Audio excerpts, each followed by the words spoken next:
Coming up on today's Locked On Senators, we'll break down how the Sens earned their 8th straight win against the Montreal Canadiens.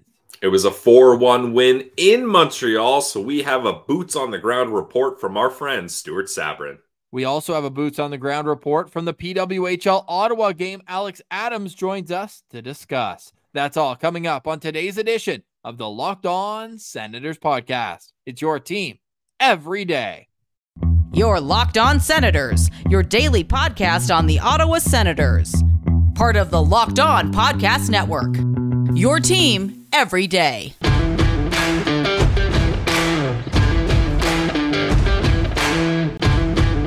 I'm Jake Sanderson, and you're listening to Locked On Senators podcast.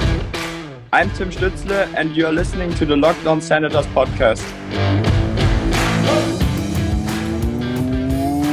Welcome inside episode 966 of the Locked On Senators podcast. I'm Ross Levitan on the outskirts of enemy territory in Winnipeg, Manitoba, alongside Brandon Piller up in the Blue Mountains. You can follow the show on social media as well. We're at Sens Central on Twitter, LockedOn.Senators on Instagram. The show is free and available on all podcast platforms, including on YouTube, where a like, comment, and subscription go a long way to helping the show grow. Today's episode is brought to you by Sleeper. Download the Sleeper app and use promo code LOCKEDONNHL to get up to a $100 match on your first deposit. Terms and conditions apply. See Sleeper's terms of use for details. Today is Wednesday, January 24th, and Pilsy, who knew that with Michael Andlauer buying the Ottawa Senators, he would by proxy still own the Montreal Canadiens? Yeah, that's a good one for these guys to win, with Michael Andlauer getting front row seats, literally,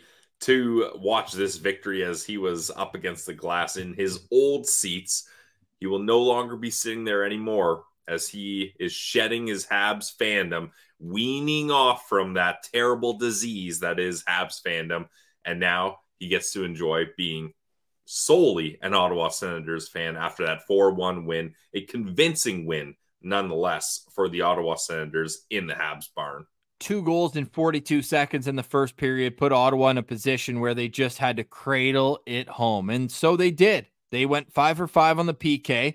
They went 0 for 5 on their own power plays, including a botched 28-second 5-on-3. Ottawa's now 0 for 6 on 5-on-3 power plays so far this season, with almost 4 minutes of actual ice time in those situations. But it was those back-to-back goals. First, Ridley Gregg shorthanded off an offensive zone faceoff, shorthanded, I may add, where it was a good faceoff win by Josh Norris. Eric Brandstrom just feathers a shot on net, and Ridley Gregg, the first guy to the rebound, and then a great shot from Jake Sanderson, post and in, and it was 2-0 from there. But back to Michael Andlauer just briefly, because it's one thing for an owner of an NHL team to sit front row, and it might actually be unprecedented, but then to stand up and clap after every goal, like, he was dialed into the game. And I think that passion is kind of what represents Sens fans the way that they are. We're not worried about the refs. We're not worried about anything but watching the boys go out there and execute. They've played to this game plan that Jacques Martin has set up now for at least the last 6 games. And you could argue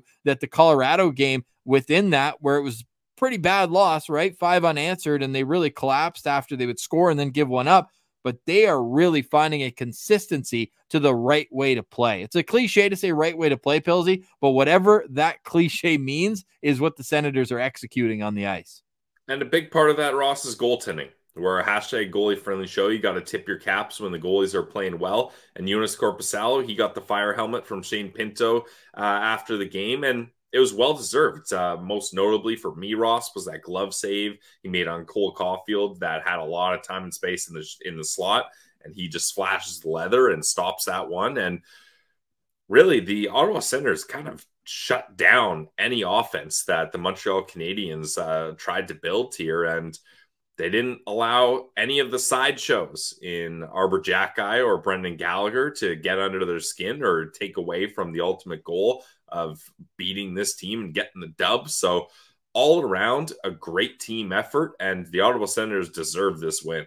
Yeah, I felt so too. It was a good road game, and for the first time this season, the Ottawa Senators win back-to-back games on the road in Philly, in Montreal, and now the team will head home for a 3-game homestand that begins tomorrow against the Boston Bruins, who have points in 9 straight games, sit first place in the, not in the entire league, because the Vancouver Canucks have jumped them, but they're first in points percentage as well. So this is a great team. You look at the Boston Bruins, and we'll have a full game day preview on tomorrow's Locked On Senators, but I think you really just have to revel in the fact that they go 2-0-1, the Ottawa Senators do, in front of their moms. The moms trip is concluding. Hopefully they can rally a few to have just one more on their way back home to take on the Boston Bruins, because they're going to need a full team effort for that game. But Ridley Gregg scores the opening goal, and he was the man on the move in the lineup when Shane Pinto came back. But hey, it's kumbaya, because both of those young studs got on the board tonight. Shane Pinto,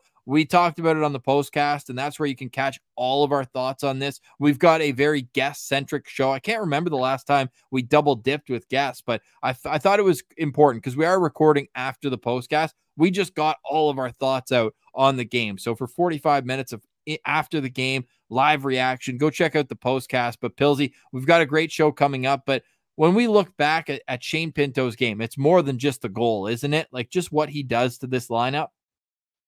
Yeah, absolutely. And that's the type of player Shane Pinto is. He can have electric plays offensively, but he's also a smart player defensively. So, and not just his play on the ice, Ross, but he just seems like such a relaxed dude. He's so grateful to be back. He's with the fellas again. And what better way to get this kicked off than an assist up against Philly, and now a goal up against Montreal. 2 points, 2 games with the moms in attendance. So you love to see that for Shane Pinto. That's a great feeling. And something else you love to see, Ross, is Ottawa Senators fans can go to NHL.com and they can look at the standings, and no longer is this team in the bottom of the Eastern Conference Finals. Woo! Or now Eastern they are Conference still, standings, let me say. Standings, yes, and they are still 7 points back of Buffalo in their own division. At the time of this recording, though, Buffalo's down 3-0 to Anaheim at the end of the second period. Ottawa will have a number of games in hand, 4, if I'm not mistaken, on the Buffalo Sabres after tonight's game is over. Correct, 4 games on the Buffalo Sabres. There's a stretch where the Senators, I mean, it's completely delusional. I'm now. And again, no excuses. The season, the biggest failures are those 2 0-5-0 road trips that just completely torpedoed any chance of success throughout the entirety of the season. But now I just want to claw back into meaningful games where at that point, like right now, they have probably like 10 losses to play with for the rest of the season in 39 games, right? Like realistically. Yeah, but over the last stretch, man, they're what, 4-1-1 in their last 6. I'm trying to take a look at the standings right now. So they are like 16 points out of a wild card spot here. So yeah, they do not have a lot of wiggle room here. But Ross, you know what? We're gonna live in the present moment, and we're gonna enjoy things as they come. And I'll tell you what, I think you're gonna enjoy tomorrow morning more than anyone, as you love getting on Habs fans on Twitter and letting them know how things are when the Sens and Habs play each other. This is now 8 straight wins for the Ottawa Senators up against the Montreal Canadiens. I mean, my God. They're my favorite fan base to rile up, for sure. Because then they always reply being like, you're so obsessed with us. It's like, well, if you guys didn't answer, I'd stop. And I mean, the 2 teams are playing. Yeah. Like, we're the Locked On Senators podcast. We're going to talk about who the Senators just played and who they just beat. If you are a fisherman and you caught a ton of fish in the same pond, would you keep going back to that pond, or would you be like, nah, I'm good? No, you just keep putting the worm on and keep casting it out and see what you get. What do you put to catch worms onto your lure? Because that's what I'm doing. I'm going in just with an empty hook, and I come up with just a bunch of worms and bottom feeders like the Montreal Canadiens are. All jokes aside, though, it is a good time to be an Ottawa Senators fan, and I actually do mean that, because with Shane Pinto in the lineup, you can really see the shell and the core come together. And I'm curious, and this is something we can discuss over the All-Star break, because we can really kind of unpack it all. what is Steve Staios, Dave Poulin, and Ryan Bonus thinking about this now that Shane Pinto's back? Like, all of a sudden, the pieces of the puzzle are starting to fit together and things are working as people expected before the season. You're getting good saves. You're getting everything but the special teams. And I shouldn't even say special teams. PK has been a lot better. Everything but the power play. Daniel Alfredson, don't listen to this. But that power play needs to figure it out. But the last couple, they did look like they were generating. They just need to get more pucks on net. Only 3 shots on 5 power plays. Time to hear from Stewart Sabourin. We're going to get a boots on the ground report from our guy, Stewart Sabourin. That's coming up. Then we'll check in with Alex Adams talking PWHL Ottawa. Big win for them tonight. It's just a great day to be an Ottawa hockey fan. Sens beat the Habs. Ottawa beats Toronto in the PWHL. Just great vibes. So let's go to that right now. This is Locked On Senators, your team every day. Today's episode is brought to you by our friends over at Indeed. Indeed is a hiring platform where you can attract, interview, and hire all in one convenient place. Don't spend hours on multiple job sites with a million tabs on your computer when you can find it all on Indeed. Find top talent fast with Indeed's suite of powerful hiring tools like Indeed Instant Match, assessments, and virtual interviews. Candidates you invite to apply through Instant Match are 3 times more likely to apply to your jobs than candidates who only see it in the search. With Instant Match, as soon as you sponsor a post, you get a short list of quality candidates whose resume on Indeed match your job description, and you can have them apply right away. Kick back and relax and let Indeed do the hard work for you. Join over 3 million businesses worldwide using Indeed to hire great talent fast. Indeed knows when you're growing your own business, you have to make every dollar count. That's why with Indeed, you only pay for quality applicants that match your must-have job requirements. Visit Indeed.com/lockedon to start hiring now. Go to Indeed.com/lockedon. Terms and conditions apply. Cost per application pricing not available for everyone. Need to hire? You need Indeed. Today's episode is also brought to you by the Glebe Central Pub. Go check out the Glebe Central Pub at 779 Bank Street, right in the heart of the Glebe. They've got great food. They've got great events. And how about the beer of the day? $8.50. Special prices to make every day of the week feel special. You can see all of those on their Instagram, Glebe Central Pub. They've got upcoming live music. February 3rd, go see Mike Murphy. They've got live music February 10th, 17th, and 24th. That's every Saturday. Live music coming up at the Glebe Central Pub. They also have the Sens Shuttle, so go check their website, glebecentralpub.com, and you can check out when the Sens Shuttle bus is running. You can buy your tickets right on the Glebe Central Pub website, and that is only $17 round trip. Will take you to and from the CTC, and the vibes are absolutely free. Sue gets you to the game. Sue gets you back all in one piece. She knows all the side routes, and the bus leaves an hour and 15 minutes before the game to make sure you get there for opening puck drop. So go to the Glebe Central Pub, 779 Bank Street. Great place to go on your way to see PWHL Ottawa. And make sure when you're heading to Lansdowne, you're heading to the Glebe Central Pub. Go check out the Glebe Central Pub, guys. Locked On Senators sent you to 779 Bank Street.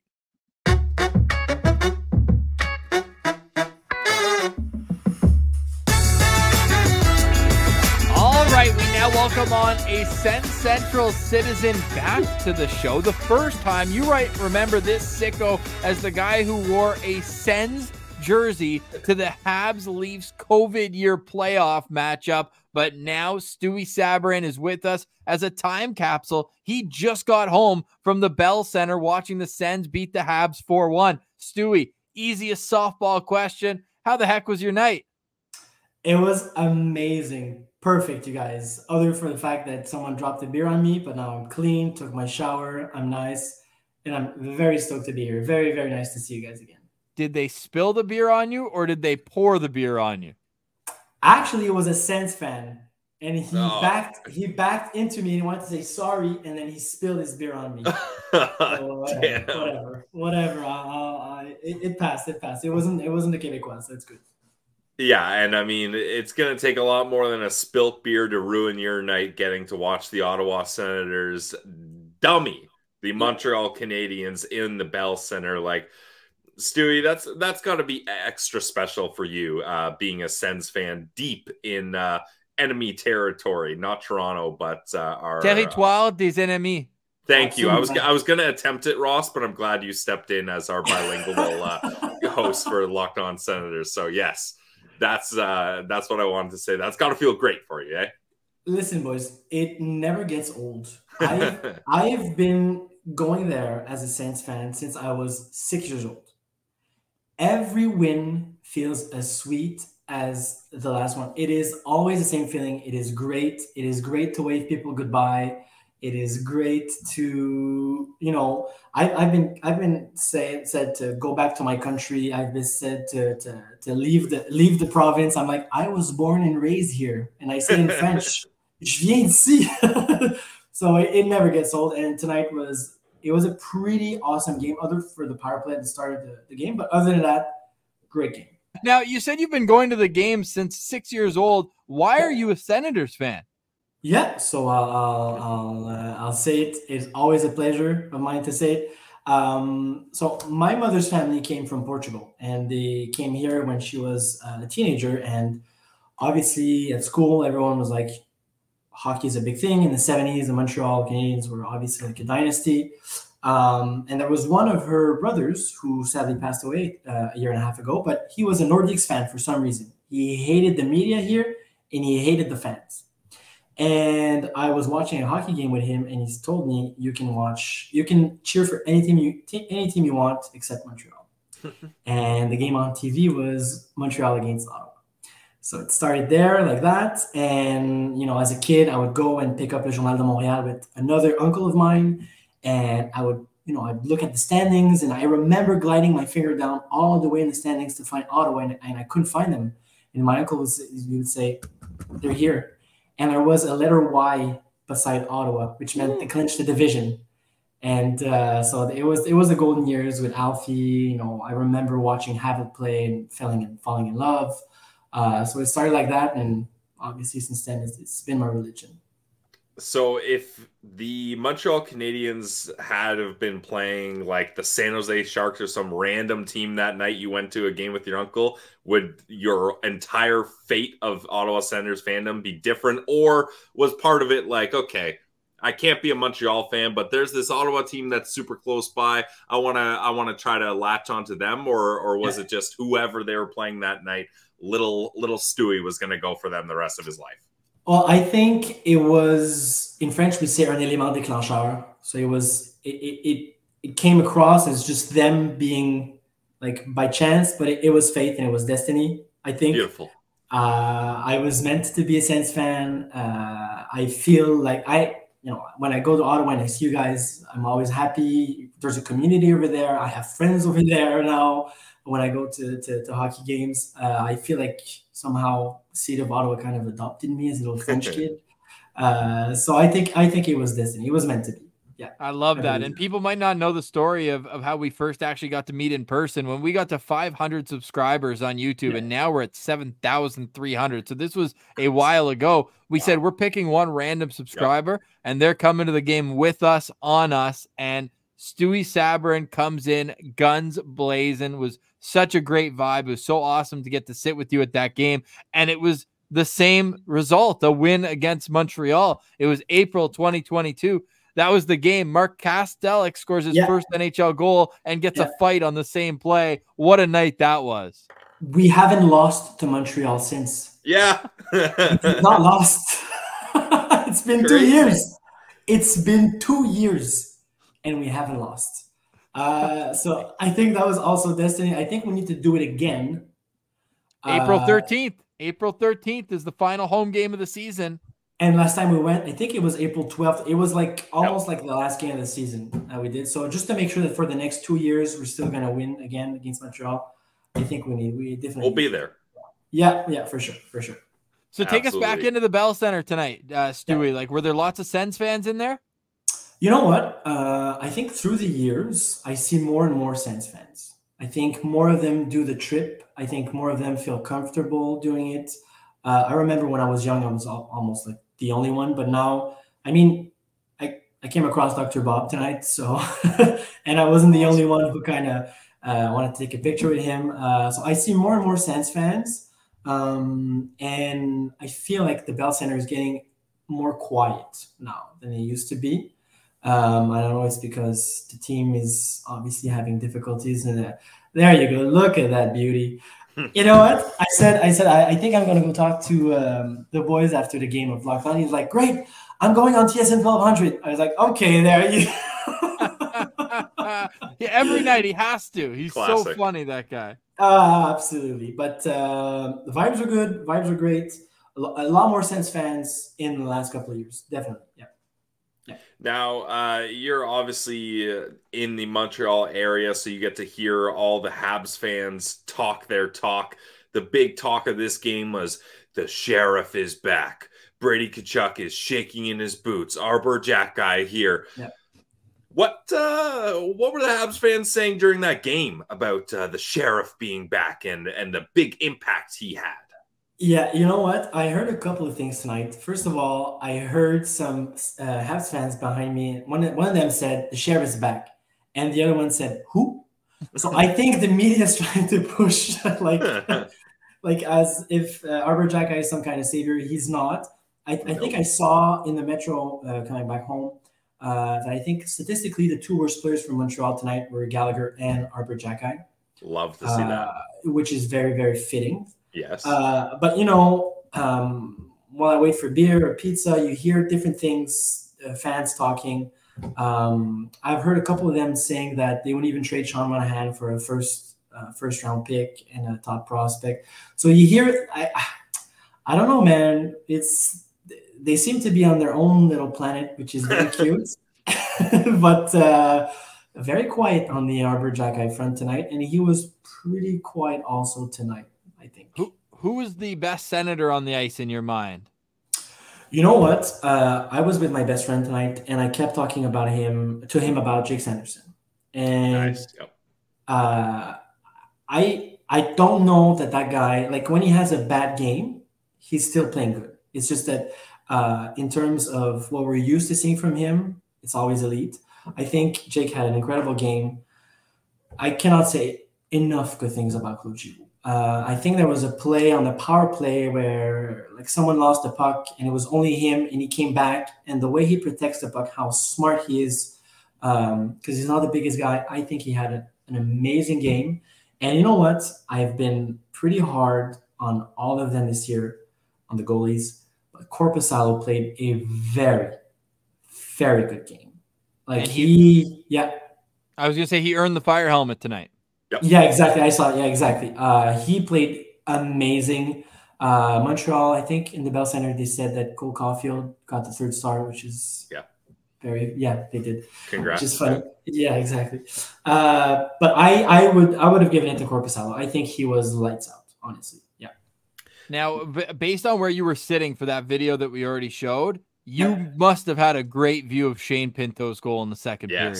I saw it as if like I was right there.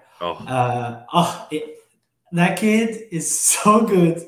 I feel like he has such a big impact on the team. Like obviously on the ice, his back checks. He's so smart with the puck. He's strong down low. That kid knows how to protect the puck. He's a sniper. But just him coming into the lineup, how everyone fits in perfectly, I feel it makes us so much stronger. But I was right there for that goal. I think it was the only goal that I saw where I was closest to the net. I think all the other goals I was far away. But at the end of the game, all the players went on the middle of the ice and they lifted their stick as if there was like a playoff win during the season. I don't know why they did that, but I thought it was very funny. I think to the moms. That was like a salute to the moms, I think. Okay, cool. That's cool. But you don't see that at home ever. And we used the USA Today photos, and they actually posted this. How you never see this on the road. No. So I didn't think that it was for the moms, but that was incredible. It is a weird move, and then that a little extra there is you got Michael Andlauer right at the glass seeing that, so maybe a little salute to him as well. Maybe, yeah. Yeah. Now, final question for me, Stewie, is That's got to feel extra special when the Francophone players are able to score in Montreal. Mathieu Joseph gets that great effort on the empty net goal. Like, does that give a little extra juice to obviously those players, but also the Francophone Sens fans when they get to see those guys score in Montreal? Yeah, it does for me, obviously. It has to for them. I've never seen Mathieu Joseph play a bad game against Montreal. Yeah, honestly. Like, he doesn't. I went to a preseason game this year, and he was lights out. I think I did a tweet when I called him Mathieu Gretzky Joseph. The kid, like, I think it's special for every player that comes from Quebec. And I think Mathieu Joseph proves that. Claude Giroux, they never play a bad game. And even if we go back to Pajot, like Pajot was a Habs killer. So if it means a lot to us as fans, I can't even imagine what it means to them as players on the ice. It must be magic, yeah. I love it. Well, it was magic tonight to see Mathieu Joseph get that empty netter. He was the only player in the 2 games against Montreal in the last week that had more than 1 goal. 9 different goal scorers, Stewie. So for you, Jake Sanderson stood out the most. What do you want to see until the All-Star game? 4 games left. Like, do you think the way they're playing is good enough? Obviously, you mentioned the special teams. What's something that you think they need to get as many points possible in these next 4 games? Yeah, I've talked about it with the boys from La Brigade. Like we were discussing it. I felt like the team was kind of going nowhere.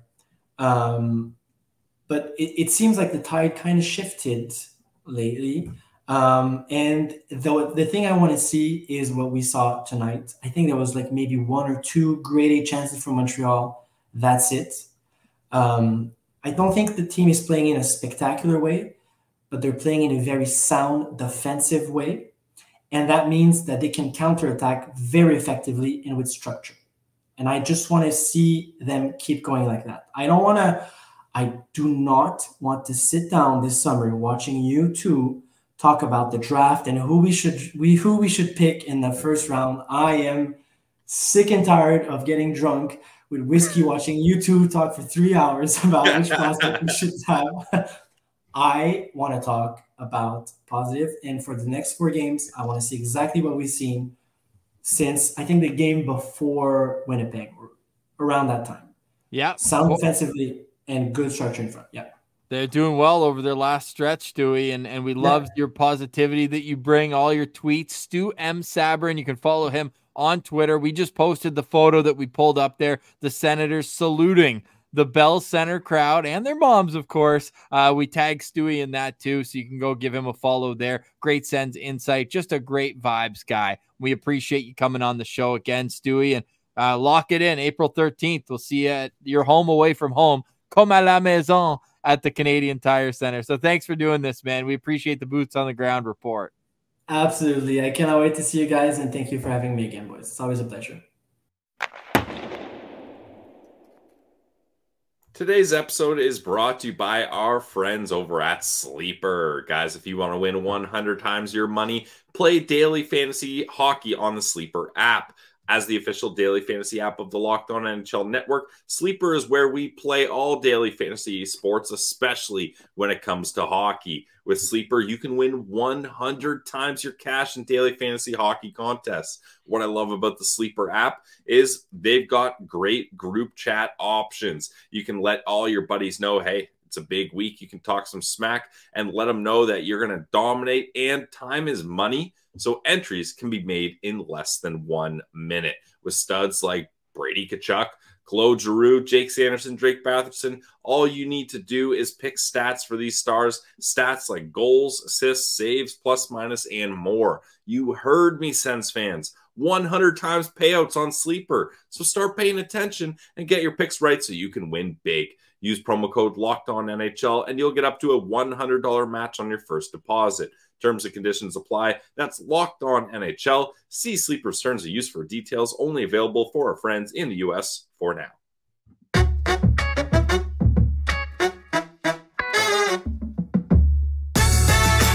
All right, Pillsy, stick taps to our guy Stewie for joining us. Now let's send it over to Alex Adams, where we're talking about the 2-0-2 PWHL Ottawa team. I know in the interview I say 2-1-1. They're 2-0-2, no regulation losses, and it's a game day. So with that said, let's go over and join Alex Adams. All right, Pillsy, we're now very pleased to welcome a Sens Central citizen back to the show. He's turning into a bit of a media mogul himself. You know him from the Behind the Play podcast and covering Sens and PWHL Ottawa with the hockey news. It's Alex Adams. Alex, welcome back to Locked On Senators. How are you doing? I'm doing great. Thanks so much for having me. I've never been called a media mogul, so I'll take that as as a compliment. So thanks so much, guys, for having me on, and always a pleasure.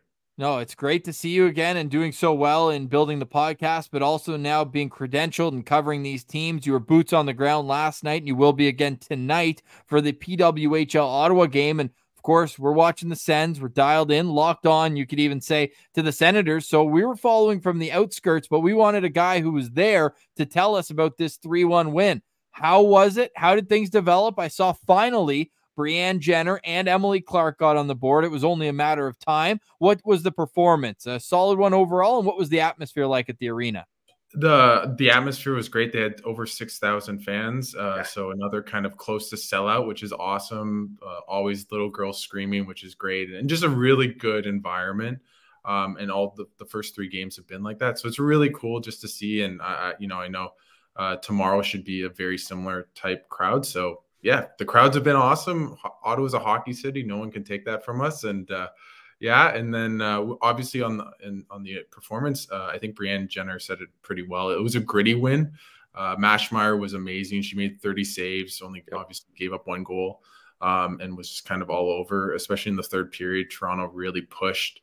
Ottawa didn't get a shot till I think the 7-minute mark of the third period. So it was a lot of pressure by Toronto, but they started the game really well. As you mentioned, Jenner finally scored first goal and first point for Ottawa. And after the game, she talked about how it was a little bit of a monkey off her chest. But it was a pretty good win. And they've actually struggled at home. For people that haven't been following, they've lost leads in the third period. Sounds a little bit like the Sens, maybe not of late, but so they finally held on. And thanks to Mashmeyer, who was just really, really good all over the place, really athletic. I was talking to, our friend Chris Sinclair. Kind of reminds me of a UC Saros, like very small, diminutive, but very technically savvy and athletic. So she's just a really, really good goalie, and Ottawa's pretty lucky to have her. Now, we got to get to that empty netter jailbreak goal, Alex. That was a wild one. Sure, you see empty net goals when teams are shorthanded because you can just ice the puck if you miss, not a big deal. But this one wraps all the way around the boards and banks in. And then the PWHL rule, if people aren't familiar, is if you score while you're killing a penalty, that penalty is killed. The other team's power play is over. Now, that's a big moment too, because if they're allowed to keep that power play, you still got a little momentum for PWHL Ottawa. That must have been such a cool moment to be there in the stands, because that's a slow, long play till that puck finally makes it in. Yeah, everyone was kind of surprised when the puck took that divot and went into the net. And then obviously, for people that don't know, every time it's called a jailbreak goal, like you alluded to, but then they have these cool lights that come in. It's dark flashing lights. Nice. So it's a different type of goal celebration than a typical one. And then Emily Clark was in the box, and she skated over to the ice and kind of hugged the whole bench. So it was a great celebration too. So I love the rule. I don't know if it would make sense in the NHL, but it's an amazing rule. And it was really cool. And it was funny. Carla McLeod, who's just the absolute best quote, said, we work on that in practice, roaming around the boards for an empty netter. Yeah. So that's something they've been working on clearly, but So Ottawa's now 4 games into their season. They've got a 2-1-1 record. Both wins coming against Toronto. I mean, is there a rivalry brewing? Have you noticed versus the other opponents? Is it a little more physical? Is it a little more oomph to it? Well, Brianne Jenner really feels like she was asked a question today just now, talking about how she likes that it's a little bit of a rivalry and she's excited to play them and she wants to almost get the conversation started. And obviously Ottawa has been winning the first 2 games, which is always a nice little treat to that little rivalry, especially with the Sens and Leafs in different directions right now. So I think there is, and Ottawa definitely felt like in the first game they were pretty dominant. Today maybe not so, but it was really physical. There's a Michaela Grant-Mentis got this huge check into the boards and went off and thankfully returned to the game. But it's awesome to watch. I don't know how many games you guys have been watching, but there's checking everywhere. It's physical. There's shoving, there's pushing. Fans were getting into it because there was a couple cross checks not getting called and people were yelling at the refs like, you suck. So it's that kind of game style that it's been awesome. And just to see the women's game embrace the contact in the way they have with essentially full body checking outside of open ice hits has just been awesome. And I really like how it adds kind of that physicality and grittiness to the game. Yeah, it's definitely still a physical game. As our friend Emily Clark likes to say, there's grit and glam to the game that they play, which I love that saying. Now, Alex, you mentioned that lots of young girls there at the game cheering on these ladies. Is there a sense that you could really feel the loyalty to this team from the community already? You haven't been to a couple of games and being in the Ottawa area. Can you sense that this community has kind of latched on to this team? Yeah, I definitely would. And it's just awesome to see there's so many young women, honestly, and so many women at these games. You guys have been to Sens games. You wait.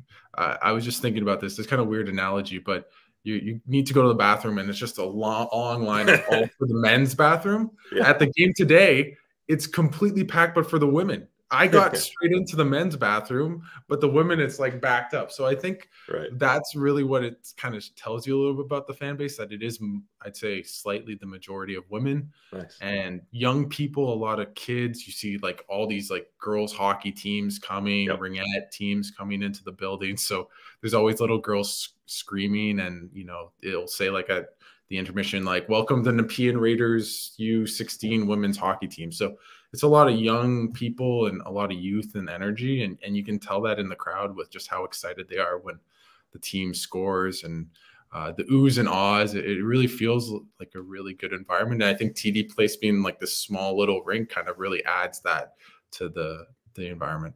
Awesome, Alex. Final one for me, and we appreciate you for joining us here. It's another game day. The PWHL Ottawa team are hosting the Boston team, and that's a homecoming of sorts for Jamie Lee Rattray. Funny enough, I actually grew up playing against her. She played men's for the Canada Blazers AA growing up, and she didn't just play for them. She was a dominant player on their team at 13, 14 years old. So I'm sure she'll have all sorts of family and friends in the building. What can fans expect who are going down to the TD Place Arena tonight? It's just going to be an awesome atmosphere. It's kind of cool that you mentioned that, because I know a lot of the Ottawa players had a bunch of their family in. I think almost half of them, maybe not half, but a handful have been telling me that they brought their whole families in. Fanny Gasparich, who's from Hungary, literally brought her family in all the way from Hungary. So definitely cool to have that kind of communal aspect, but it's going to be a really fun game. Boston obviously has Hillary Knight as well. So, see one of the best players maybe on par with Marie-Philippe Poulin. And then obviously Jamie Lee Rattray is always a nice little local touch, as you mentioned. And maybe she'll, get a couple goals like she did for Canada back in the day in Ottawa. So maybe we'll see that. So it should be a good game. And both teams have been pretty good this season. So Ottawa hopefully can extend their point streak to 5 in a row to start the season, not losing in regulation so far. 7 o'clock is the start time at TD Place Arena, Boston, Ottawa. Make sure you stop by the Glebe Central Pub on your way there. Why not? Grab dinner, drinks, and then head down to TD Place Arena. For the hockey news covering PWHL Ottawa and the Senators, it is Alex Adams. Make sure you subscribe to the Behind the Play podcast. We are going to be on with him next Monday, so stay tuned for that, Alex. We always love coming on with you. Always insightful conversations. Great questions asked as well. Thank you for doing this, and we look forward to next week. Awesome. Thanks so much, guys. Always appreciate it. All right, Pillsy, stick taps to Alex for joining us. Really fun conversation with him. Love how dedicated he is to his craft. Really one of the rising stars over the next number of years that you'll see and hear from when it comes to the Ottawa sports scene. Pillsy, any final thoughts on today's show? Final thoughts for me is anytime, Ross, you get to see the Ottawa Senators beat up on the Habs and then a Battle of Ontario go in Ottawa's favor in the PWHL, it's a great day. So I'm feeling pretty good. Pretty good. And we've got a pretty good lineup coming up for the rest of the week. We're going to have Monica join us again later this week. And Kenzie Lalonde, a Habs-based reporter, but she's from Ottawa. We're going to get her to admit that she's a born and raised Sens fan, as well as the woman who's going to be calling tonight's PWHL game between Boston and Ottawa. So stay tuned for that the rest of the week. We are in talks with the best friend of the show. Well, there's two of them. But our guy, Mark Mathot, will be joining us in the next little while as well. So stay tuned for all that and plenty to discuss. Is it time to talk extension with Shane Pinto? All these questions are going to have to come up sooner rather than later as we head into the All-Star break with the Senators playing the best hockey they have all season. 4 straight games with at least a point. They're 3-0-1 in their last 4. They are 4-1-1 in their last 6. And they've got to play some tough teams coming up. But for today, we say goodbye. Thank you very much for joining us here on today's show. And if you'd like to support the show, the Faces Ottawa Magazine Awards are out. I will put the link in the bio if you would like to vote for that. Best sports podcast in Ottawa. We have been nominated for that. So that'd be kind of cool. We're not going to push it too much on you. I don't want to be here promoting it over and over again, but we would appreciate your vote if you are interested in doing that. If you want more on last night's game, go check out the POSTCAST wherever you get your podcasts. Also available on YouTube. For today, though, we say goodbye. For Brandon Piller, I'm Ross Levitan. This has been the Locked On Senators podcast, your team every day.